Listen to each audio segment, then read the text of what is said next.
Frères et sœurs, savez-vous qui a donné une des premières et des meilleures définitions du christianisme? Un païen et romain de surcroît, l'un des successeurs de Ponce Pilate. Il s'appelait Festus. Au moment où il prenait sa charge de gouverneur de Judée, il découvrit un dossier embarrassant, celui d'un certain Jésus qui est mort, mais que Paul affirmait être en vie. Frères et sœurs, en peu de mots, nous tenons là le résumé de notre foi. Le christianisme n'est pas une idéologie, moins encore une mythologie, ni un discours sur Dieu. Le christianisme, c'est le salut de l'homme dans l'histoire.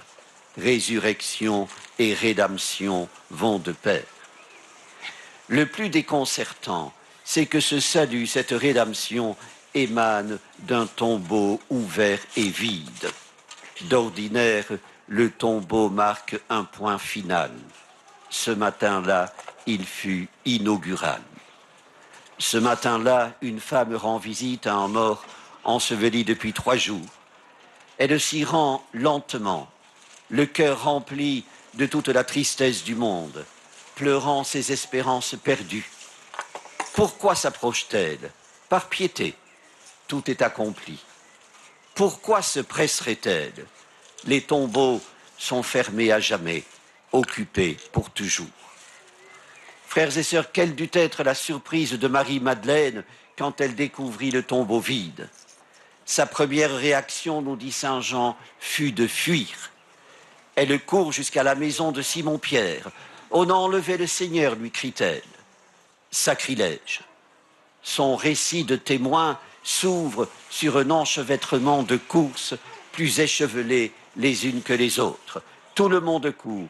Marie-Madeleine, Simon-Pierre, Jean.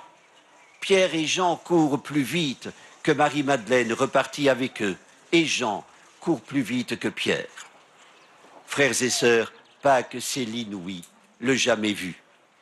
Un tombeau vide, un tombeau dont on a roulé la pierre et qui est vide. En quelque sorte, un tombeau qui n'est plus un tombeau. Pour Marie-Madeleine, Pierre et Jean, les 3 premiers témoins, tout est soudain déréglé. Il n'est pas rapporté quels sentiments les habitent, mais il est probable que chacun porte en soi une attente secrète et profonde, un espoir plein de folie, une lueur tremblotante qui aspire à grandir. Jésus ne passe pas dans une vie sans y laisser sa trace. Or, qu'ont-ils trouvé? Une absence à ce point insolite qu'elle renforce leur inquiétude et fait palpiter leur cœur. Il n'y a pas plus de cadavre que de Christ vivant, rien qui puisse fortifier une certitude, rien qui puisse apaiser une angoisse, en démontrant soit la mort, soit la résurrection. Rien, sauf pour Jean. Il entra, il vit et il crut. Quelle concision! Mais qu'a vu Jean? Des vêtements pliés, attestant que le corps n'a pas été volé, que celui qui en était revêtu a quitté le monde des morts. Lazare, souvenons-nous, était encore couvert de bandelettes quand Jésus lui ordonna de sortir du tombeau. Ce qui aurait dû conduire Jean à raisonner, ou bien le corps de Jésus a été dérobé. Imposture des impostures, c'est la réaction de Marie-Madeleine. Ou bien il est ressuscité, ou bien la tristesse infinie, ou bien la joie infinie.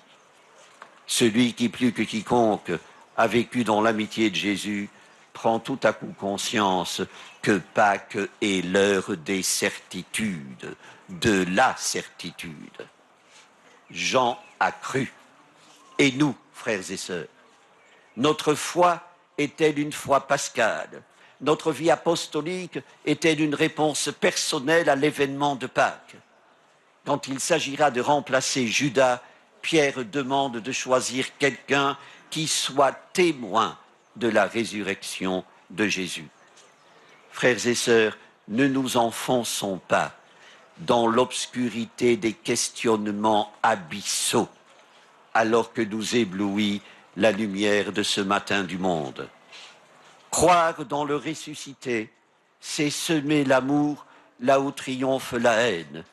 L'écoute quand prévaut l'indifférence, c'est accueillir quand l'enfermement conduit au repli.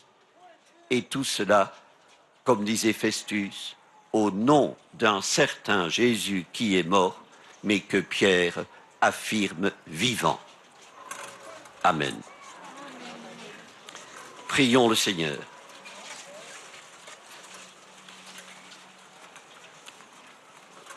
Nous te rendons grâce, Dieu caché, notre Père, pour Jésus-Christ, ton Fils, ta parole et ton visage. Il est le chemin qui conduit vers toi. En lui demeure toute vérité, et nul ne peut connaître ton nom s'il ne demeure en lui. Oui, nous le proclamons.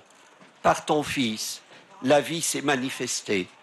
En lui renaît pour tous les hommes l'espérance d'une paix infinie. Dans la communion du ciel et de la terre, Dieu vivant, nous te bénissons pour les siècles des siècles.